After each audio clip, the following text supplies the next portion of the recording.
بسم الله الرحمن الرحيم. دمان umada Soomaaliyeed meel kasta joogto waan salaamayaa. Dad badan baa su'aalo iga soo weydiinaya caawa arrinta igu dhacday. Waan rabaa inaan si fiican uga faahfaahiyo. Waxaan marayay hotelka Star ama xaafadda Calaamada horteeda aan maraya ayaa dukaan baan ka soo baxay oo markaa ka adeegtay. Dukaankii markaan saa uga soo baxay waxa ila kulantay qabtan oo ciidan yaacaya ayaa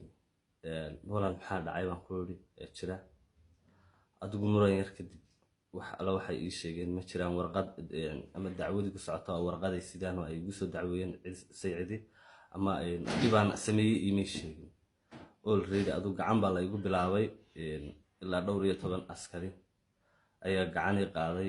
نبرني يجيستي. ما قلت لك قلت لك مركا أي كاهل المساء صليك بالوكي. قلت وودد الحدث اللي يقول راعية. gaari baa la isaaray ilaa intaan gaariga sii saarnaa nabarra igu dhacay maxay ahaydey sidaasay u dhacday saldhigii baa la igeeyey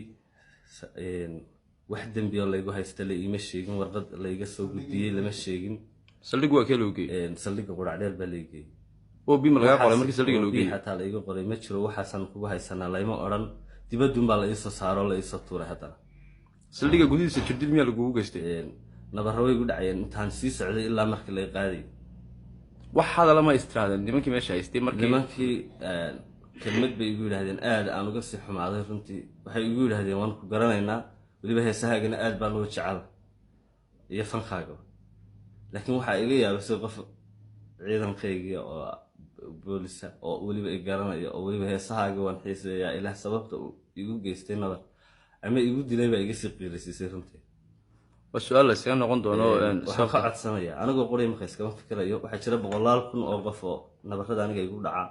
هبين يقول بقى يقول دعاني يقول كيس يدم بجيسن وحنا قعد سنة يعيدهم كبولسكا إن شاء الله مردم بين أنا يقف عندهم بجيسن أنا نبر كل دعين أول رئيس سيانا قندونه دولة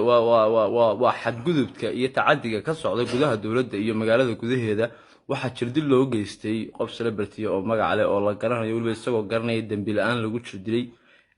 وادو jeedaan ninkan nabarada ku yaala wajigiisa jirkiisa inta kale nabarada ku yaala ka badan dhowr iyo 10 askari saldhiga qurac dheer ka tirsan ee magaalada Hargeysa